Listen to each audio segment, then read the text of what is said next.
Salt Lake Redevelopment Agency Board meeting. We appreciate having you here.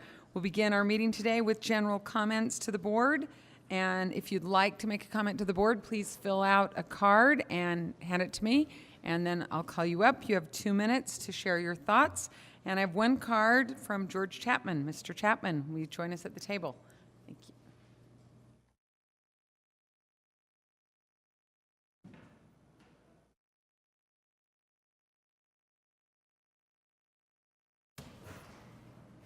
Okay, I'm George Chapman. I am sorry to repeat myself, but you have the ability to do a significant change down by the Rio Grande area. A lot of other cities have also tried to use bulldozers to try and clean up the homeless camps. We're doing it here, and it never works out in the other cities, and I don't think it'll work out here. I'm asking you again to try and set aside some area to encourage the campers off the sidewalk, out of the area, into wherever it takes to have a semi-controlled area. People with pets shouldn't be wandering around. This is stuff that actually makes the city look bad.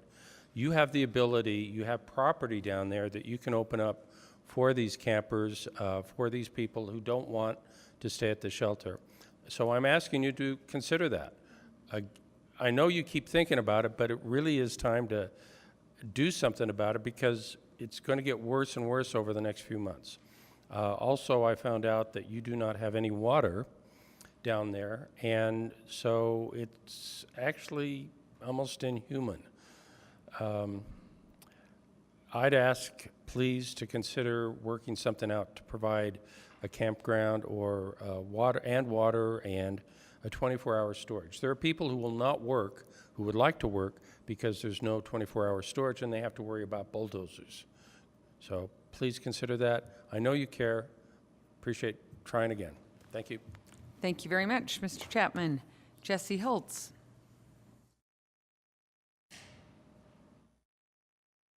Thanks for being with us. Thank you. I just wanted to talk a little bit about the Central 9th Street improvements and let you know that the neighborhood is still very excited about the project. It's going to mean a lot for us in our development, and I know you've all heard the benefits of the project, so I won't go into all that, but we're still much in favor of it and excited for it, and we wanted to let you know we really appreciate the staff's hard work in trying to make the project happen and your hard work in also finding a way to make it happen. So just wanted to express that and let you know that we're excited for things to come. Thank you. Thank you very much. Is there anyone else who would like to make a comment to the Redevelopment Agency Board? All right, then we will move to item B, which is Redevelopment Agency business. And first thing on that is the approval of joint minutes for the Local Building Authority and the Redevelopment Agency of Salt Lake City from Tuesday, May 23rd. Are there any corrections to the minutes?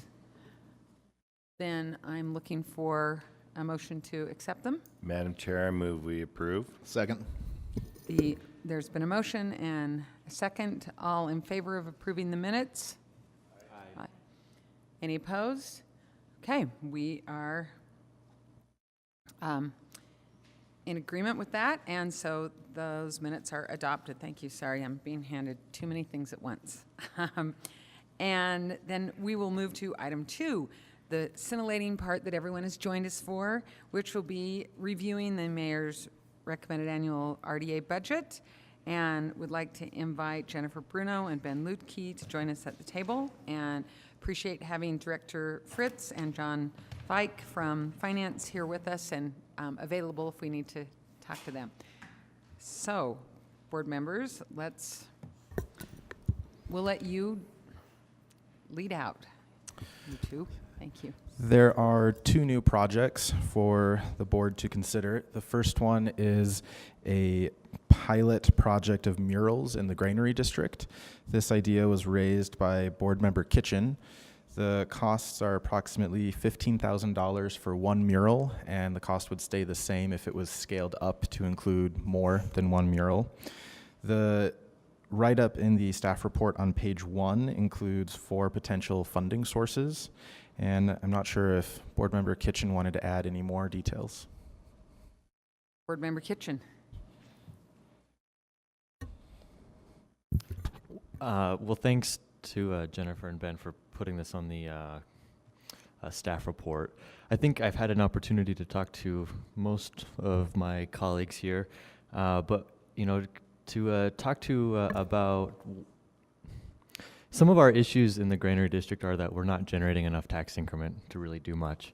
And so I'm looking for a way that we can get more bang for our buck, so to speak. So I want to drive as much creative energy as possible in this neighborhood. There's a lot of landowners that are sitting, waiting for somebody else to make the first move. And I see this as an opportunity for us to kind of piggyback on some of the folks in the community, in the neighborhood that are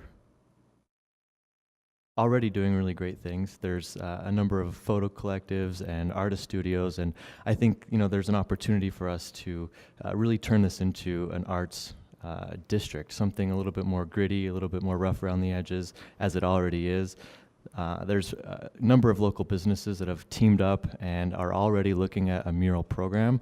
They've worked with a few street artists, and so they have a couple murals or potential locations for murals already on private property. Looking for funding is key for this, and so this being an RDA project area, I thought this might be a great opportunity for the RDA to step up and put some wind behind some efforts that are already underway in the Granary District.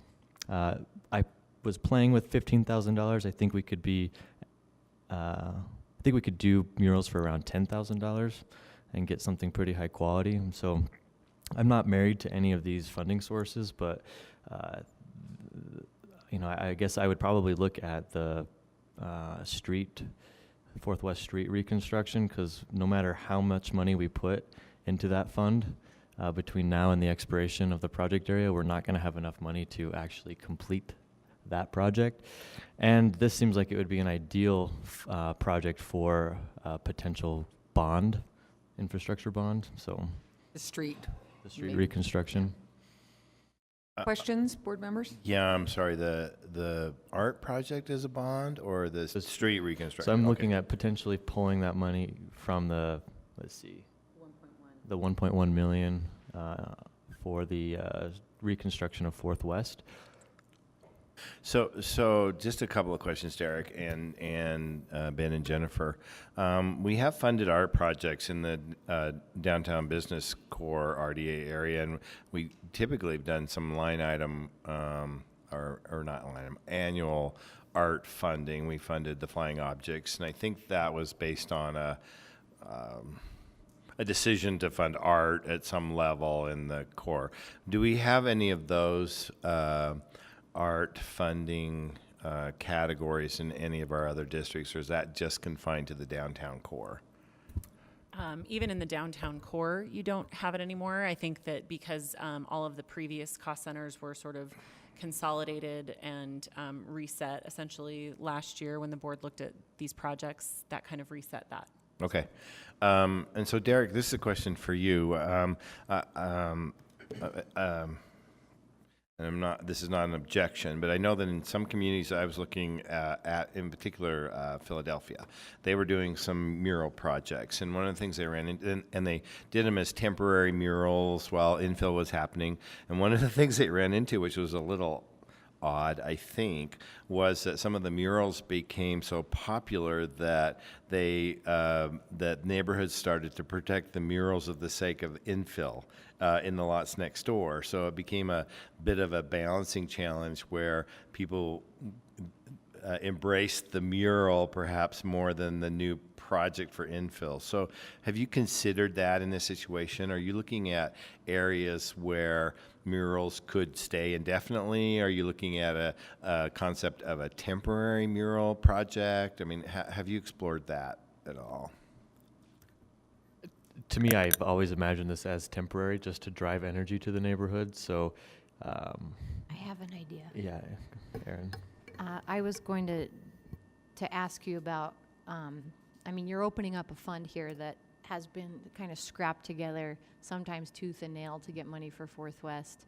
And this is a proposal to open up just a little bit of it, but still, with this talk of a bond potential for Fourth West, we could be looking at $1.1 million of reappropriations from the Granary District to things like the Adaptive Reuse Loan Fund program. And perhaps we could look at mural installation on buildings that have been adaptively reused in the area.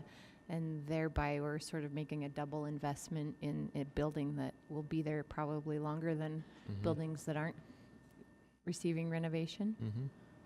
That's a great idea. And, if we want to reappropriate the 1.1, that's a conversation I think we should have as a body, but I would love to have a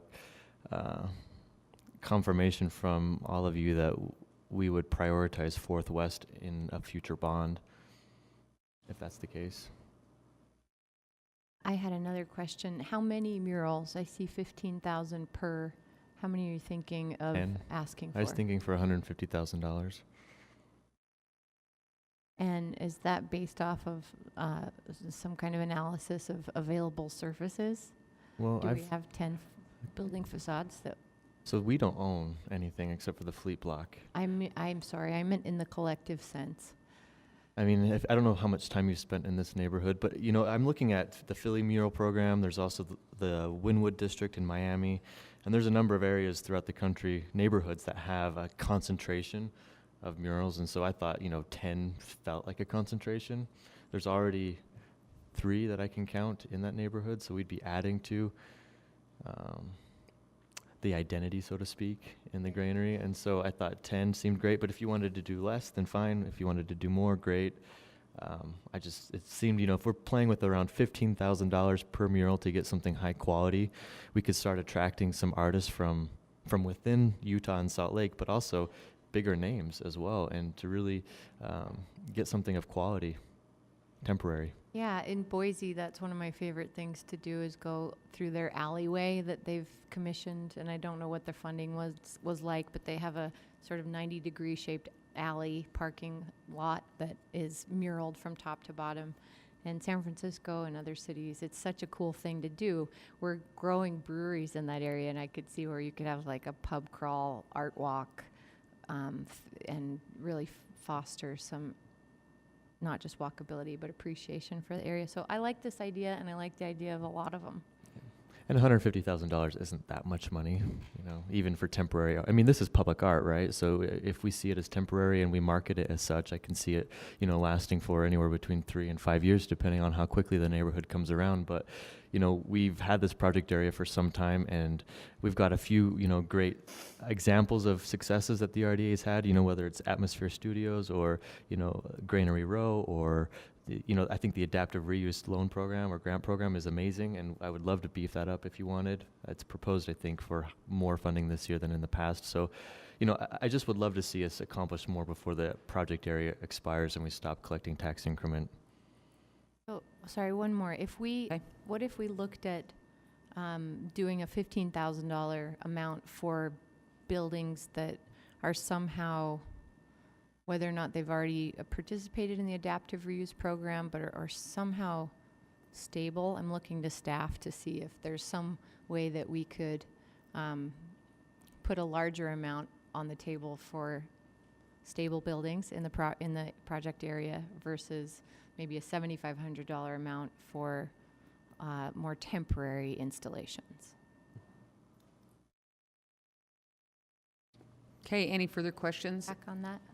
And yeah, if we can have you find that out for us. Not you're ready right now? Excellent. Yeah, if that's Okay. Yeah, perfect. okay. Yeah.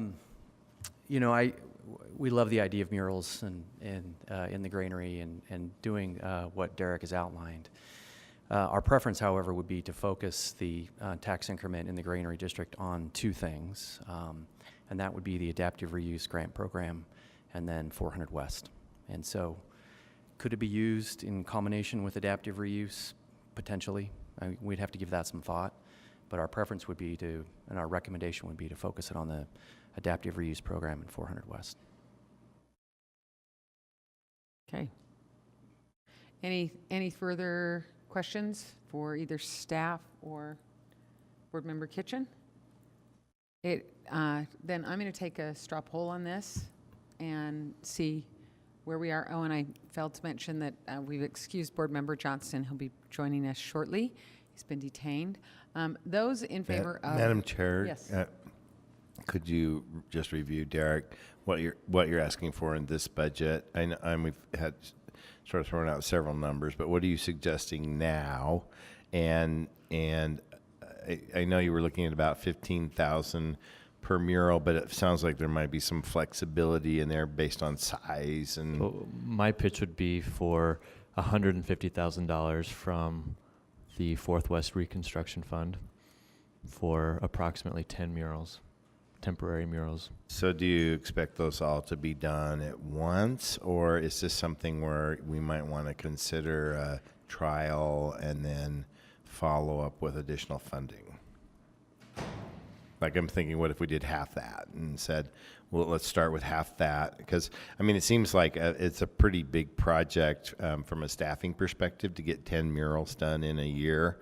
I'm not saying it's impossible, but that does seem like a pretty aggressive goal for the neighborhood. Do you think that's a realistic goal for 10 for a year in a 12-month period? I do see that as realistic, considering the geographic boundaries of the neighborhood and the opportunity for us to do public art in the neighborhood. But I would be open to cutting that in half to $75,000 for 5 murals this year, and we could see how that works out in the next 8 to 12 months. And then, next year, if it's successful, then we can maybe look at funding more. Charlie? Yeah, I have a question for Derek. So when you've looked at, because I to Aaron's point, in Boise, I think the murals there are, really cool and do add a lot.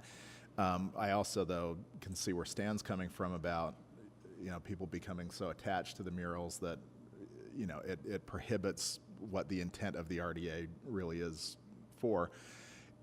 Do you know if there have, or Derek, or in your research, have there been examples where murals have been done on something canvas-like or that can be removed when a project is ready to move forward and can be then reinstalled on one of the new developments or new pieces, so that we're not losing the art, but at the same time we're not eliminating any sort of progress or Charlie, if I might add, and this just occurred to me when you mentioned that, at the Eccles Theater on the garage doors, we had an artist commissioned to design a graphic that was printed on vinyl and put on those garage doors because they're slats, but it was specifically designed so that it can be reprinted at a future date in case that needed to be replaced.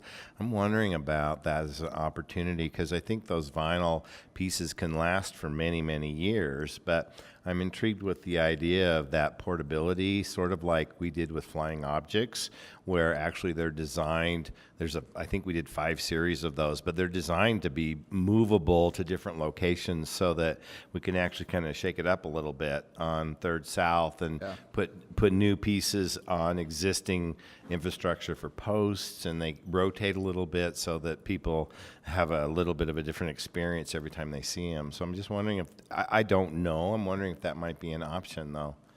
Madam Chair, and just to follow up with that, so they actually make these great little screens that have a frame around them, and they're large. They can go full size, like 14 feet by 48 feet. And you install the vinyl around it. The vinyl's so cheap, it's 50 cents a square foot to print, but you have these artists come up with the designs, you just swap them out. But they mount on the building, and then they fold over. You don't see any edges, so it looks like a book frame, a picture frame all the way around it. It is really amazing. Because I love the idea, Derek. I do too. I think it's fantastic. And I'm gonna support funding it, because I do think that it could add a lot of character to some of these areas. I just don't want to lose the art. Wow. I just don't want to lose the art when we are ready to move forward. I'm sorry. Every time I hear that, it's Christmas time. Every time I hear that song, and if you're receptive to this, Derek, the other thing I like about this concept is we could create a situation where we actually own the art based on the electronic image of the art that we can reproduce at some other time. And it's one of the unique things about murals, I know, is that they fade over time, and that's part of the character of a mural. But I'm also intrigued with the idea of capturing that image and having some way of retaining it long term too. So, I don't know, what do you think? Let me ask you, is it worth a $15,000 investment for a short-term project that we may not retain that asset in the long run? You know, so if you look at the People's Portable Garden, for instance, we spent quite a bit of money just helping them get set up, and we knew that that would be a temporary expense. And so I like the idea of preserving the art, and I would love to see us do that, but maybe we don't do it for all of them. My personal opinion is that sometimes vinyl looks cheap, and so I don't know that I would want to see art all over the granary in vinyl, but maybe. I mean, I'd be open to, you know, trying to preserve the art that we're commissioning in perpetuity. That might be, you know, something worth exploring, and I would love to see what staff comes up with if we end up funding this. Further questions?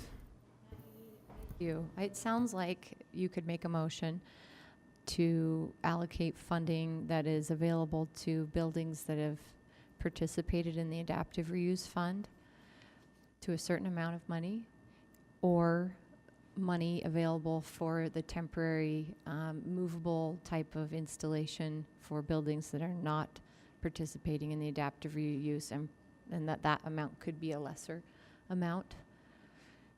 And that sounds like something that might be supported by some of us.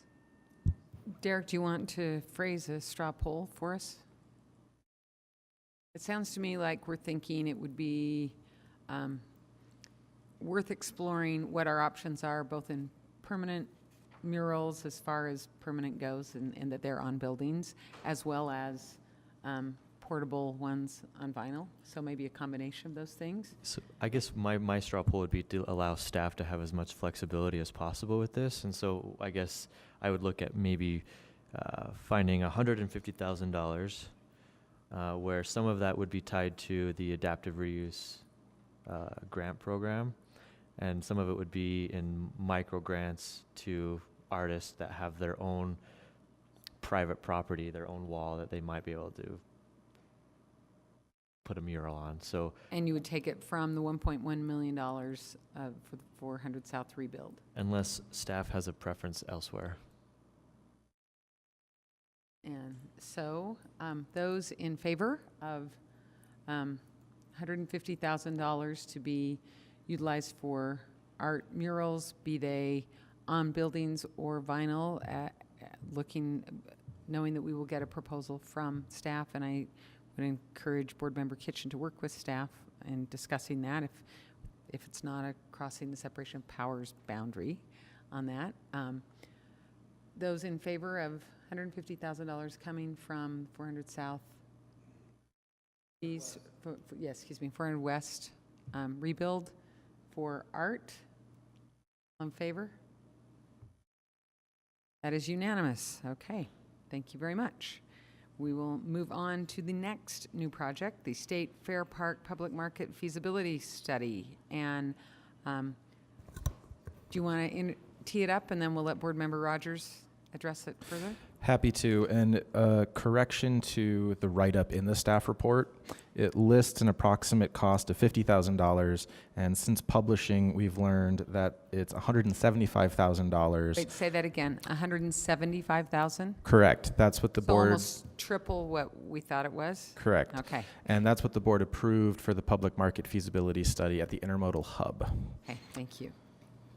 And I could then just say, the reason it's triple is we made that $50,000 up out of whole cloth. Oh, okay. Yeah. It isn't that the Just cost the increased or placeholder. anything like that. Okay, There all may right, thank be- you for clarifying that, Yes. because I was like, wow, who No. are we hiring that suddenly is so much more Nope, expensive? that's just us Okay, making stuff because you up. were a placeholder with the dollar amount. Got it. Yep. Okay, thanks. Okay, Ben. And along those lines, it might be worth discussing with the administration if a similar amount would be the cost for another public market feasibility study, or if there would be savings because there's already been one study done, or if it would be less expensive for other reasons. We haven't had time to ask those questions. 2-for-1 purchase. The last thing is there are 4 potential funding sources listed under this item as well. Board Member Rogers? Yeah, I was hoping the 50,000 would have stuck, but in moving forward, I've been talking about this for a couple years now, and going to Boston kind of just solidified my thinking behind it, just because of how much money they invested and how much money they need to keep it operating. And so for me, I just thought, in looking at this, what is the fairgrounds? It's an old agricultural area. You know, you got people that bring up their best jams, their best fruit and vegetables. To me, it just seems like it's a great fit for a catalytic project, but we could also have many, many more partners involved with it. With the state, the fairground board itself, with the county, with the opportunities with the North Temple project area there. I just feel like if we're really going to make a good decision, if we're going to move forward with the public market, we need to have all our options on the table. And I don't understand why this was never explored. So I think for us to move forward, if that's what we're going to do, we should have this as another option on the table for us. And do you have a specific funding of those? You know, 4 that are that's a listed? great question. I'm open to any sort of funding. I'd be happy with getting half of it from the project area tax increment for the catalytic project, and then getting the rest from unappropriated fiscal year 2017 funds in the program income fund. I'd support that. Any questions for Board Member Rogers? Stan? So, and it's not necessarily for James, but it might be a broader question. So, one of the things that occurred to me too, also after our trip to Boston, is that we've had some. I think there's been a lot of work on market studies and feasibility studies for public market, public space. I'm not sure that we have recently maybe taken a look at those as a board and looked at where we are and maybe what we feel comfortable with, maybe some next steps might be, including location kinds of conversations. And I'm wondering if, Madam Chair, we might be able to look at scheduling perhaps an update about where we are in all of the studies for public market. They go back many years, and I think perhaps before we move, I'm not opposed to looking at some funding, but before we move forward with our next study level, I really think it's important that we are all comfortable that we've all got the research we need to have in this moment before we move on to perhaps an implementation study. For example, I am very curious as to some of the models that have been done around long-term sustainability, subsidy requirements, sort of projections of revenue versus, programming maintenance. I have some real concerns with the recent sort of legal interpretations about the inability of the RDA to fund ongoing programming. So looking at how we expect to sustain a market that may require some kind of subsidy long term, I think that those are some really important things that we need to make sure that we either currently have access to or that are incorporated in our sort of next phase. I guess what I'm asking for James is, can we incorporate his request into a process like that?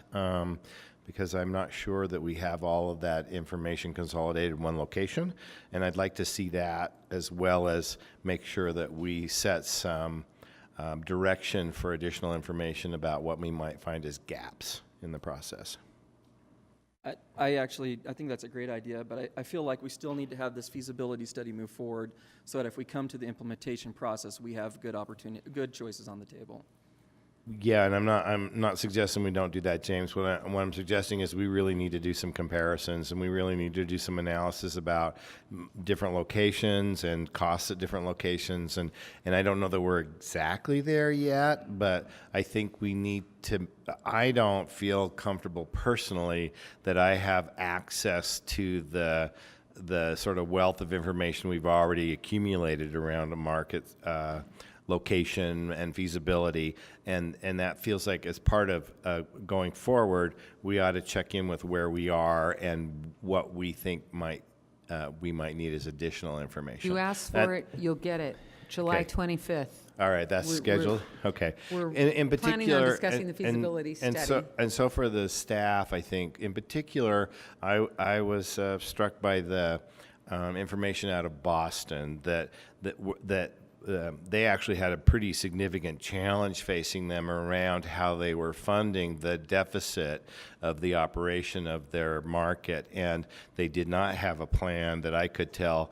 They were just running credit, and they have a pretty significant payoff coming up that they don't have a plan for, and so I think that caused some pause with a lot of people who were on that tour, and so I want to be really comfortable that we are not overly optimistic in our projections for operation, and that we're very fact-based, and that we feel like we have all the information we need to make those kinds of judgments going forward.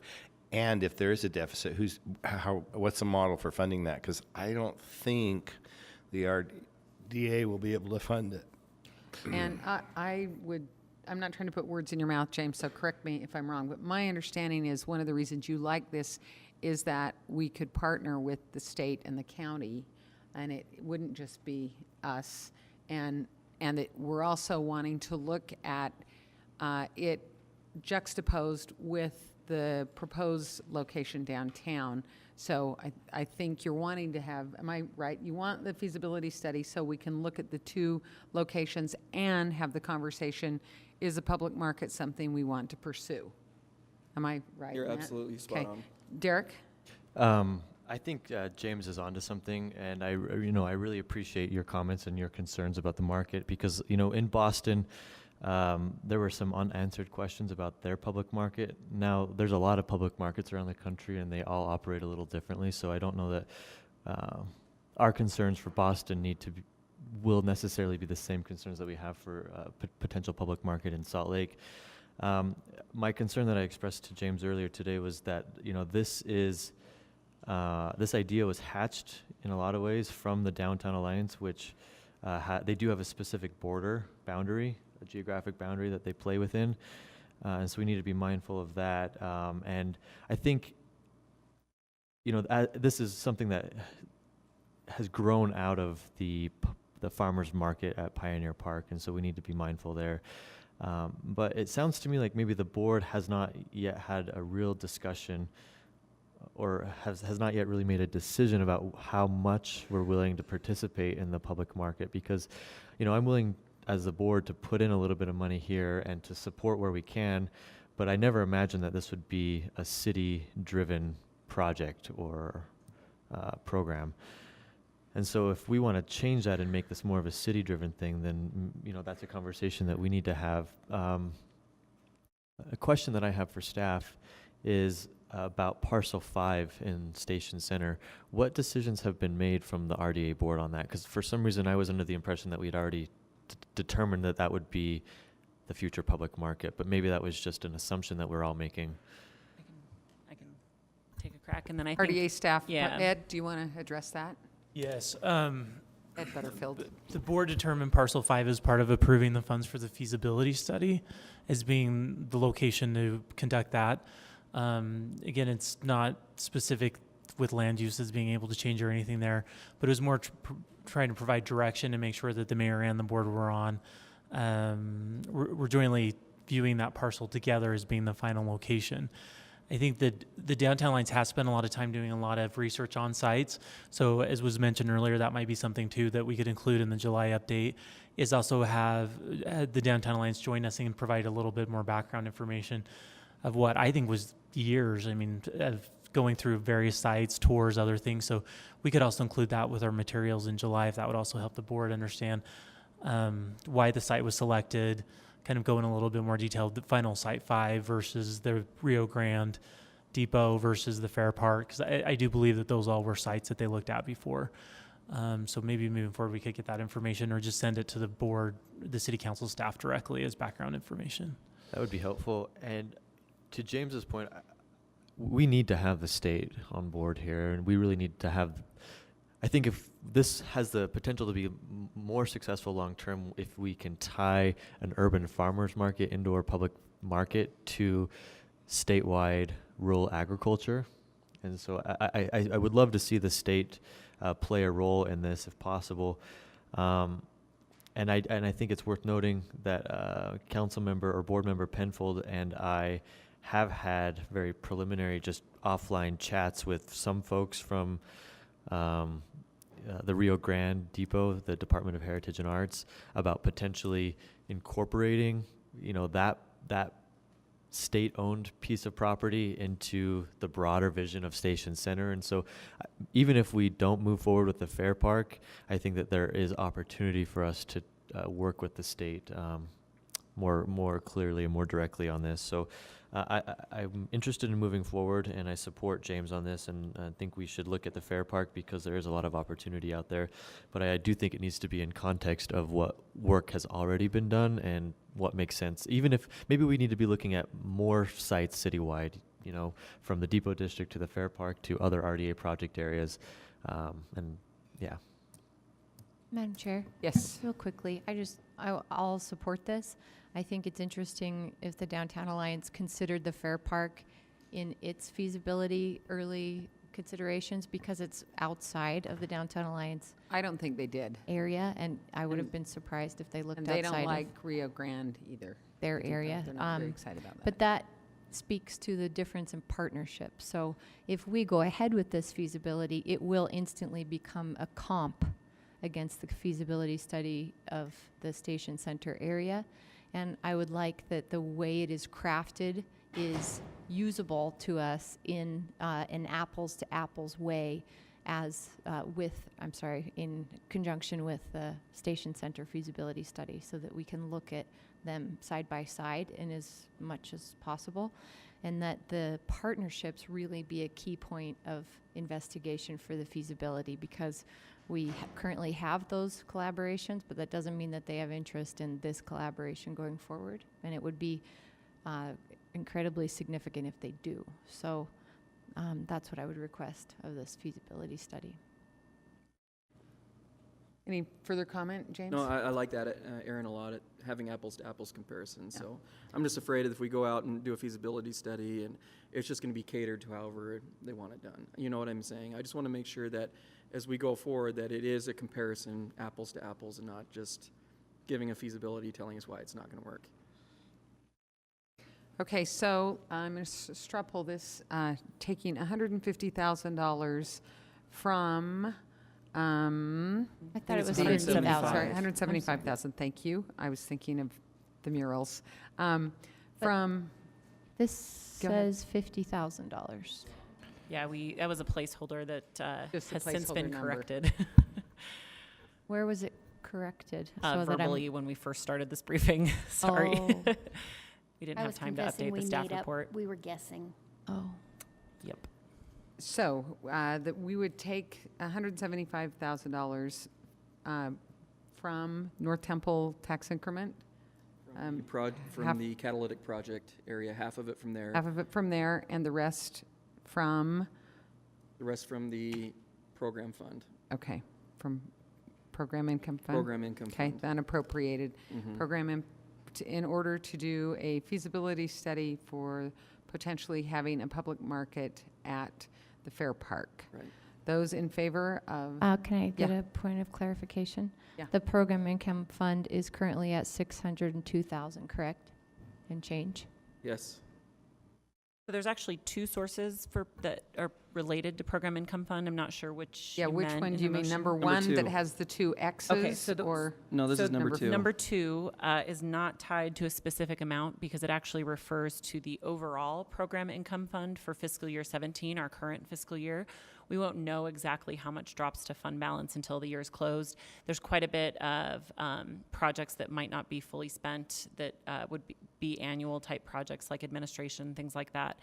So it would be likely that half could be made up there. Right. The 602 is related to infrastructure in the Depot District that's proposed for fiscal year Station 18, Center. so that's sort of separated from the fiscal year 17. Yeah, and funding I of didn't that. want to touch that. I just thought it'd make more sense to go from unappropriated. So on our staff report numbers 2 and number 3 Yep. are where you're looking to do half and half? Correct. Of the 175,000. Okay, those in favor of funding this. Andrew, do you have a question? Yeah, just clarification again, is this tied into Stan's recommendation as well, or we're going to have that discussion later on? We're having that discussion in July 25th. In July, we'll have the discussion, getting the details of the current feasibility study that's been done. Do you want to tweak that? That's okay if you do. No, I'm just trying to make sure I have enough information going forward, because we always seem to lack something.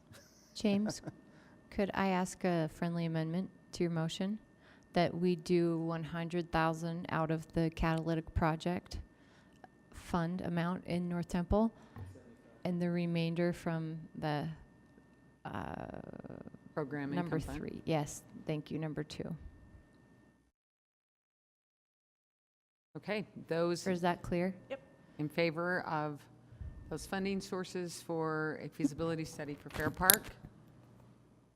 All in favor? It is unanimous, and Board Member Penfold stepped out to be interviewed so I can be famous on TV. He and Jeff Sessions, right? Don't. No, he'll be gracious and lovely. All right, so then looking through the rest, do you want to walk us through, Ben? Yeah, so the next section on the staff report, page 2, are changes to the mayor's recommended budget that the board discussed at the last meeting. The first section are the CIP projects in the RDA. And number C, the $518,000 from West Temple Gateway for the 900 South streetscape improvements. The board made a straw poll on May 30th that they wanted to address any cost overruns at a later date. And so we have this amount listed, but based on that straw poll, it would not be appropriated and it would fall to fund balance. We just wanted to make that clear for you. Any discussion about that? Just to add to Ben's, falling to fund balance just means that it can be reappropriated at any time in the year, so. For anything that In is that. eligible for those Right, funds? right. Right? Any discussion or concerns about that? Okay, go ahead. Number 2 is the Volunteers of America 400 West infrastructure reimbursement. This was straw polled to be paid out of the 2017 unappropriated funds in the Granary District. This is the amount that would fall to fund balance that had previously been discussed as going to the 400 West reconstruction. And then the third item is the accounting step for the Neighborhoods of Opportunity Affordable Housing Initiative. The board's discussed this multiple times over the last year, but hasn't actually made the accounting step to appropriate the funds specifically for this project, and so that's what this would do. Questions or comments on any of these? Okay, go ahead, Ben.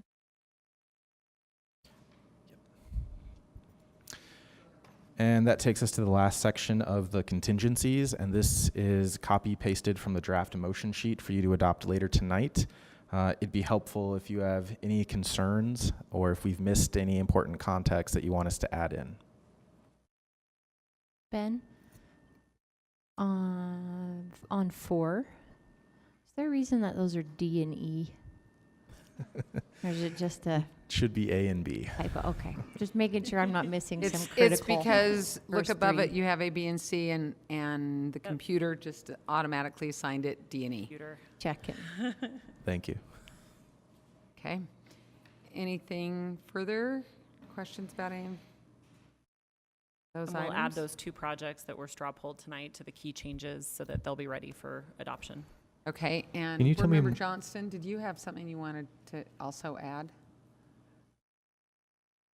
Yeah, I did. I keep going back to, we've held off on this, on the quiet zone concept for stabilizing the housing in Poplar Grove there for a number of years, and the costs have gotten to a point where we can't do all of them at once, which I'd love to do, but we're not going to be able to do it.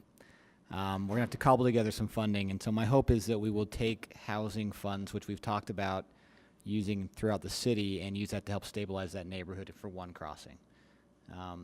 The crossing I'm thinking of is right next to the homes, and it's, I think, 2.6 million is what we're looking at. That's one-time cost plus ongoing maintenance in perpetuity. The 2.6 million includes a one-time lump sum for long-term maintenance. Yeah. We might want to double check if that long-term is in perpetuity or if there'd be. Or just 6 months. Yeah, I don't know for sure. Yeah. So I'm asking the board to consider that concept this year, and then we'll look on funds however we can. The administration has said they're looking at funds for the other two or all three of them going forward. My concern is that 20 years we still haven't done this, and we were starting to do it, and then we reappropriated the funds elsewhere last year with the belief that we'd fund it this year as one whole group, and we didn't. It pulled it off of the administration pulled it off of the recommended budget. So. And so you want it, the 2.7? 2.6. 2.6 to come from housing, the housing fund that is within RDA? Yeah, originally it was all coming from that incrementally every year. We didn't ever get close to funding it fully. The recommendation last year, I believe, was to, or maybe earlier this year, was to fund all of it at once, and then we got cost estimates back that doubled the cost. It was pulled out of that budget completely. So I know the intention has been to revisit it, but we've not always revisit. Madam Chair? Yes.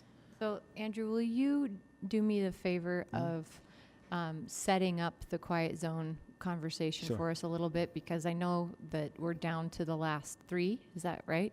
Yeah. That we've done several. Yeah, the concept is for a quiet zone, you need a stretch of track, essentially, that a train does not have to blow its horn to do crossings for public safety, essentially.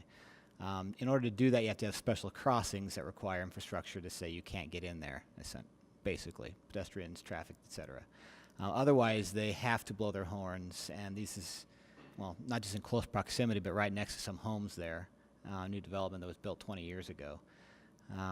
And so I know one crossing doesn't make a quiet zone, but it's one less that we have to fund out of the 3 remaining in that stretch from Orange Street south to second South Crossing. Yeah, And the cost of the other 2?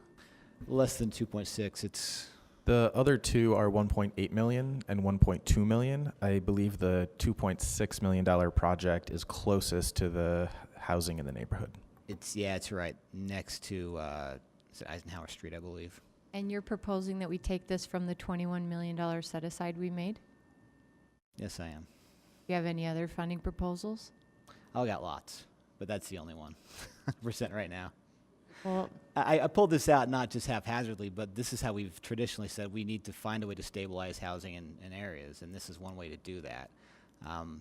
Our larger discussion about is it appropriate for us to have a policy to take funds out of RDA areas and reappropriate them to areas of opportunity, which sounds great, but it also means we're investing in areas that don't need the investment necessarily, except for trying to promote affordable housing, which I think we need to do a better job of as a policy as a city council.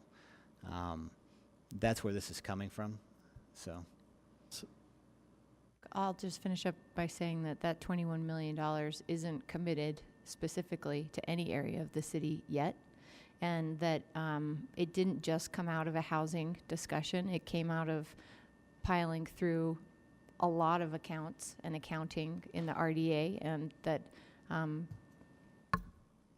I kind of built that fund from a lot of sources. So I look to you to not look at that as some big housing fund that just has been sitting there, but look at it, look at your need creatively from all of the other funding sources that we have. And I want to fund quiet zones, and I'd like to see this body get them done in the coming couple of years, but I'm not going to be able to support taking the money out of the 21 million before we've even done anything for housing with that 21 million. I'm inclined to agree with Aaron's sentiments, but I support the quiet zones, and so I'd love to figure out a way to fund the 2.6 million on this one. I don't know, what comes to mind first is we still have the proceeds from property that the RDA has sold, and we haven't decided yet where those funds will go. So that might be a place to start. And I don't know how much is in that account, but do we know off the top of our head? I don't think we know. We could see if RDA staff knows off the top of their head. We recently sold 2 properties, but it's within less than maybe $500,000. One was parcel 4 in the Marmalade for the townhomes. That was about $100,000, and C9 was $100,000. So we have about $200,000 in unreserved, unappropriated accounts until the board places a property disposition proceeds policy. Yeah. So, and Ed, those sales proceeds from the Marmalade were initially targeted to fund the park improvements, which are the final stage of that project. That's correct. Is that correct? Correct, but as part of the budget reappropriation, park impact fee funds at one That was point, paid with park impact. fees. yeah, Okay. were used to then fund so essentially replacing the RDA's Thank you. commitment there. Could we come back to this with some more insight from staff on potential funding sources? Is that something we could do? We can do that. We've got the quiet zones included in the list of potentially bond eligible projects for when we have bonding scenarios for the board to discuss later this year. So that's another potential funding tool. Is the initial assessment that these might be bond eligible? I think there are components. There are components of the projects that There are might be pieces bond of it eligible that are infrastructure, but there are pieces that are there that are more Union Pacific related. Yes. So we'd have to do some more work with bond council. But even if it took the cost down, that might open up opportunities to fund other ways. So, Andrew, if you're receptive to this, I'm interested in exploring the quiet zones more thoroughly. But if there are some options related to bonding that might get that number down, I think that's a really worthwhile exploration, which we're anticipating, at least initially, having in our July meeting. Probably September. Probably September. Bonding, probably September, yeah. I have a question. You said there was a lump sum for ongoing maintenance, or do we run into a legal issue with programming? Like ongoing programming with that? And what percent of the funding of the 2.6 would that be? So the ongoing lump sum one-time reserve for maintenance is a result of policies from Union Pacific and Western Garfield Railroad. The previous quiet zones did not require that, and so it was an additional cost that added to the cost increase for these 3 quiet zones. I'm not sure about the legal question if that long-term maintenance would fall under the programming prohibition, given the changes in state law. Yeah. We need to check with legal on that. Okay. Good question. Further questions on this? Andrew, I any acknowledge comment? there's a lot of questions still about how we could fund it, which is part of the problem, getting any money into that. I'm willing to keep visiting other sources, and we've talked about other sources before, and it keeps going back to we don't have a clear idea of how to go forward on this, and it doubles in cost from last time. I still think part of it is housing related, and I'm open to other funding sources as we move forward, whether it's bonding, a combination of other things, and we've looked at those as well, but I still want to keep it on our radar as a big piece of this because it keeps getting kicked down the road a little bit. So I'm willing to hold off, Madam Chair, if we need to. Okay, then can I ask the 2 of you to just Yep. put a little star by it and make sure we don't let this slip through the cracks when we have the conversation, and let's look for potential funding sources for it, because I think everyone is in agreement we want to help fund the quiet zones. I think the source is the tricky part. So, okay. Go ahead. And that's everything we have. Board members, anything else? We will be adopting the budget tonight in the formal meeting. And we've discussed what we're, in previous meetings, what we're looking to adopt, what we aren't. Are there questions on any of that? Board Member Kitchen, do you have a question? Okay. Any questions? Okay.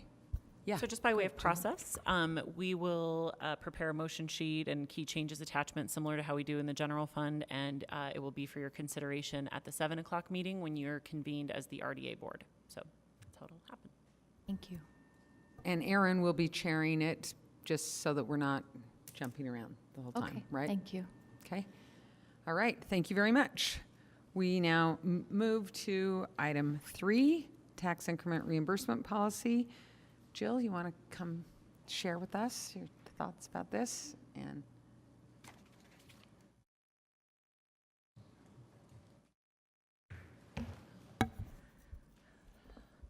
Thank you, Madam Chair. You may recall we were here last February talking about the tax increment reimbursement policy. We were well on our way to getting good policy together, but we had a couple of issues that the board wanted us to review and make changes to in our policy. So we've done that for you. There are just two. One is related to the RDA Finance Committee review. We had a waiver in the section that where we create CRAs. We have taken that waiver out, and we've just added language to section 3.2 that states that the RDA Finance Committee will provide recommendations to the board on all applications. We've also made a change in section 5.2 that's related to the sustainable building requirements that we had for operations and maintenance. We've taken that out. Our RDA legal counsel has confirmed that requiring that really is kind of outside of our scope. However, we have modified the language stating that all projects receiving tax increment reimbursements will be consistent with a reputable building program approved by the executive director. So these changes have been provided to you in a draft resolution attached to your materials, and I'll take any comments you may have or questions. Board members about this? Thank you for making the changes that we requested. And if we don't have any questions, I'm looking for some direction. Do we adopt the resolution? And do we read the whole thing? Okay. Then I will look for a motion to adopt a resolution regarding RDA tax increment reimbursement. So moved. That we adopt it as outlined in the materials we received. Does that work, Katie? Okay. Is there a second? Second. Motion by Board Member Kitchen, second by Board Member Johnston. All in favor, or do I need to roll call this? I don't need to. Okay. All in favor? Aye. Aye. Aye. Any opposed? Okay. The resolution is adopted. Thank you for your work on that. We Thank appreciate you. it, Jill. Jill? Okay. And I love it when we're moving quickly.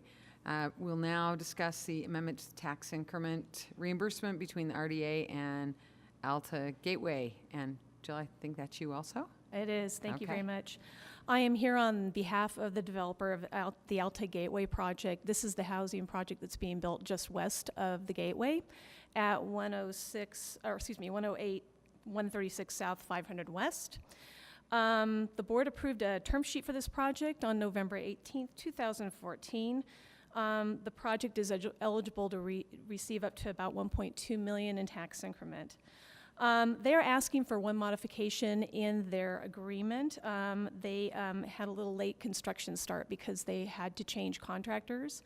So they're asking that we change the completion date from June 30th, 2017 to December 31st, 2017. I've attached a resolution and amended form of contract for your consideration.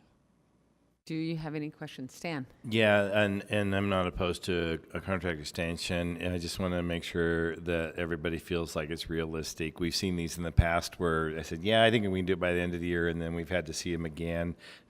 Are you comfortable this is a realistic time frame for completion? I am. Actually, I had a discussion with the developer. He said that 186 of those units will receive their temporary certificate of occupancy by the end of June, beginning of July.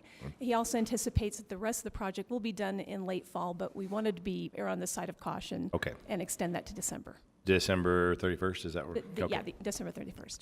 And Jill, if you don't know the answer to this, maybe Katie will. I would think that under separation of powers, that in the future this wouldn't come to us. Would that be right, Katie? And well, Katie Lewis from the City Attorney's Office will join us. I'm just thinking because this was adopted in 2014 in a different realm, that maybe it's different. Would this come to us under the current separation of powers model? Yes, It would still. actually it will. All tax increment reimbursement agreements must be approved by the board under Utah Code 17C. So this was brought to you because it's an amendment to one that you have the statutory obligation to approve. I was thinking it was 18C. Okay, perfect. Got it. Okay, great. No problem. Then I will look for a motion to adopt the resolution as proposed in our materials. Madam Chair, I move that we adopt. Second. There's a motion by Board Member Penfold, a second by Board Member Kitchen. All in favor? Aye. Any opposed? It is unanimous, then we adopt that. Jill, thank you very much. Thank you very much. And I have seen that Mark Isaac has joined us, and can I ask you to come up to the table? And Mark Isaac has been nominated by the mayor to serve on the Redevelopment Advisory Committee, RAC as it is fondly known. And Mark, do you want to just tell us a little bit about yourself and why you would like to serve on this committee? Thank you, Madam Chair, members of the committee. My name is Mark Isaac. I am a resident of Sugar House. D7, yes, he rocks. Yeah, and so Lisa and I have an affinity for our area. I have had the good fortune of being a city planner and an economic development manager, and now I'm on, as my planning friends like to describe, I'm on the dark side, and I'm a consultant for the development industry, and I've worked on projects all along the Wasatch Front, and I've been very involved with tax increment financing, CDAs, RDAs, from Nashville, Tennessee to Butte, Montana to Post Falls, Idaho. I've seen them work, I've seen them fail, and I'm just incredibly proud of what you guys are working on in the city and how much change has occurred in Salt Lake, and I feel that I could provide pretty good service to be involved in the advisory board. Questions? But you only recommend the finest urban design qualities for your consulting clients, correct? You're absolutely right. Okay, all right. Talk Even about though a it is trick on the dark question. side, I'm sure you're making the best recommendations based in good urban planning, right? I sure hope so. Any other questions? Yes, I Yes. do. Go ahead, Thank Erin. you. In this capacity, giving advice to the RDA on all sorts of issues, granular and a little bit broader, how can you, from the position you're sitting in now, give me some feedback on the benefits and drawbacks developers face in seeking public input on their projects in the city, perhaps even when they are encouraged by the planning department to not engage in a dialogue? Yeah, well, the public-private partnership is, it's one of the biggest challenges you all face. I've been involved in projects of really good examples of not properly engaging the public and proper outreach, and it's a tremendously difficult delivery process without the engagement of the citizens in the community. And just more current, I'm working on a project on the Shopco and Sugar House where we tried to completely reverse course and go the exact opposite way and make amends for misfires with community outreach and programming, and we tacked the boat and went a completely different direction and started with outreach and started with citizen input and started the planning process by finding out what the community wanted to have happen. The positive that's come of this is the realization that your public engagement and public involvement is a necessary component to all of the work that you all do and that we do in the development business. But without the proper cooperation and outreach, you never have a project that the community gets behind. And so I've seen it from both sides. I've been involved in the bad ones, and I feel very confident that right now we're involved in a very good one. So my answer to you is you learn. You learn from your mistakes. I think we all do. And citizen involvement is a critical path. It's very important. I agree, and I appreciate your honesty about the gradient of project quality in terms of community input. I think my community's feeling the dark end of the spectrum you described. Yep. And I won't go into that, but I think that with your volunteering to participate with the city at this level of input and recommendations that this board will take seriously, that that you take your own advice and learn from those mistakes, and that I don't want to see another project where you can't come and talk to my community. Yep, I agree. Anything else, board members? I would just say unabashedly that I am delighted that Mr. Isaac is willing to take this on and participate, having had the opportunity to work closely with him on the Shopco property outreach. I've been really impressed with the engagement that has happened there, and even though I was really still hopeful for a Trader Joe's, I think what we're getting is going to be a positive thing, and they have really listened to the feedback they've received, and his leadership on it has been particularly helpful, and he's been very available to the community, and so I appreciate that. If we're in council work session, then we say, you'll be on the consent agenda tonight, but because this is both our formal and our work session, we will vote right now, and I have not done this while I've been the chair, so do I look for a motion? I'm sorry, are we looking, I thought tonight we do have our formal RDA because we're approving our budget. We do, but for these, there's not a consent agenda. So we just do it now. But what I don't know is how we do it. If we do it by just, do I look for a motion? Okay, so I would look for a motion to approve Mark Isaac as a member of the RAC board. Madam Chair, so moved. Second. Second, as awkward as that is for Mark sitting here. Yeah. It's So- unique for me too, Stan, I can assure you. Yeah. So, well, and happily, it was not an issue. So, all right, and do I roll call it? Okay, all in favor? Aye. Any opposed? Welcome to RAC. We appreciate your service. Thanks for being here. Thank you, Madam Chair.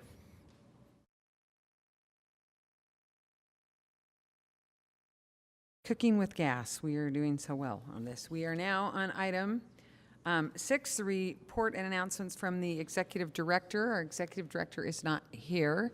Do we have anything from either of you? Okay, and report and announcements from staff. Anything needs to be shared? Okay, and report of the chair and the vice chair. We don't have anything except to note that our RDA meeting for July will not be July 11th. It will be July 25th. So not the second Tuesday of the month, but the last Tuesday of the month. So you have that on your calendars and can put it in and make sure you're here, because I know you'll want to not miss a moment of our discussion. On the written briefings, are there questions on that? And while you pull that up, I want to thank the RDA staff for this outstanding annual report. It was really helpful, and I appreciated looking at it. Who do we thank for this great piece of work? Jim Serene, our property manager, Okay. coordinated putting information together. Do you want to come up if we have any questions about this?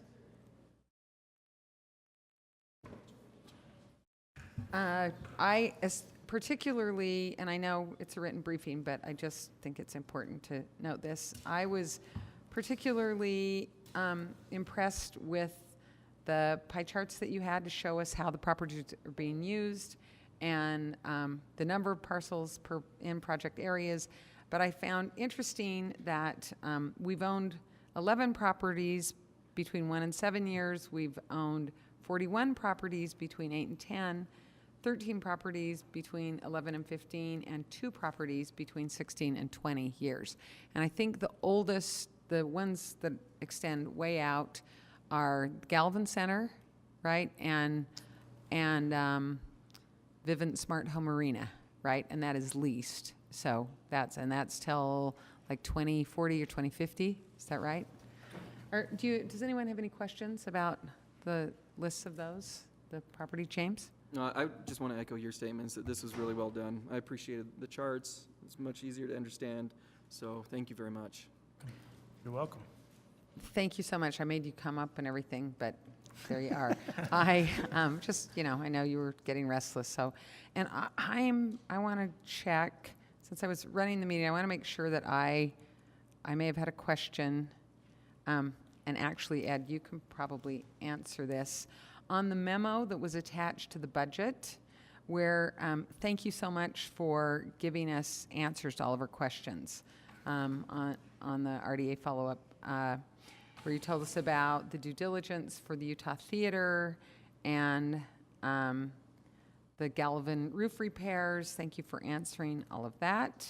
And one question I did have that I don't know who the right person to ask this of is the 500 West preliminary design, and part of that, am I right in understanding that part of that includes a circulation study? That's correct. That's a main piece of it is actually vehicular and pedestrian circulation because of the development that will be occurring to the west of 500 West. And do you know if in that one of the things they are considering is changing it to a one-way street? Yes, that's exactly one of the options part we're of it? exploring with the Okay. transportation division. Okay, great. Does anyone have any questions? I didn't mean to skip over that very helpful administrative report in answering our questions from our May meetings. Anything else? Okay, if there is nothing else, then we stand adjourned. Thank you very much. Yes. The written report. Yeah, that's our semi-annual report. So I was just asking if anyone had questions. I'm going to look to the chair of the council. When would you like to reconvene? If we could reconvene at about 2:35, Great. if that would work for Okay. people, about a 15-minute break. Mr. Yes, Chair, Cindy. will you be convening the executive session at the start of that meeting? Yes, we will do an executive session first. So we'll need to come back here to officially convene executive session, and then it'll probably be, I don't know how long it's going to be. I'm guessing 30 minutes. Okay, so the audience, they can come back for a very brief moment. And then they'll have to leave, Yeah, yep. so if they want to go get a Coke, now is the time, right? Right, correct. Now's the time to go warm up your coffee.